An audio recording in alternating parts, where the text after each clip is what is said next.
حضرت نبی علیہ السلام نے فرمایا جو آدمی مجھے دو چیزوں کی گارنٹی دے گا، ان کا غلط استعمال نہیں کرے گا، میں اسے گارنٹی دیتا ہوں وہ میرے ساتھ جنت میں آئے گا۔ نمبر 1 زبان، نمبر 2 دونوں رانوں کے بیچ کا پورشن، دونوں رانوں کے درمیان کا حصہ اس کا غلط استعمال نہیں کرے گا۔ من یضمن لی ما بین لحییہ وما بین فخذیہ اضمن له الجنہ، جو مجھے گارنٹی ضمانت دے گا کہ دو چیزوں کا غلط استعمال نہیں کرے گا۔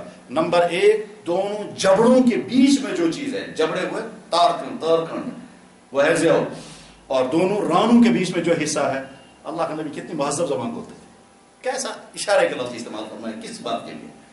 جو ان دو چیزوں کی گارنٹی دے گا میں اسے گارنٹی دیتا ہوں کہ وہ میرے ساتھ اضمن له الجنہ، میں ضمانت دیتا ہوں جنت ملنے کی۔ اور دوسری حدیث سنا کر بات ختم کرتا ہوں۔ فرمایا جناب رسول اکرم صلی اللہ علیہ وسلم نے، اللہ کو نفرت، بہت زیادہ نفرت ہے اس انسان کی جو الد الخصم ہو۔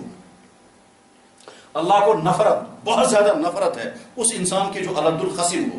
یہ الد الخصم کیا چیز ہے؟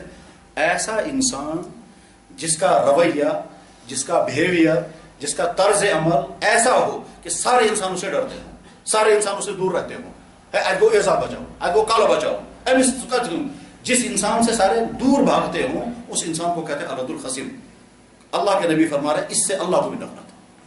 گویا تمہارا رویہ ایسا ہے کہ تمہارا باپ کہتا ہے یہ کیسا ہے، تمہارا بیٹا کہتا ہے جوس مول ایسے، تمہارا بھائی کہتا ہے جوس بوائے کچھ نہ آس نہیں ہے۔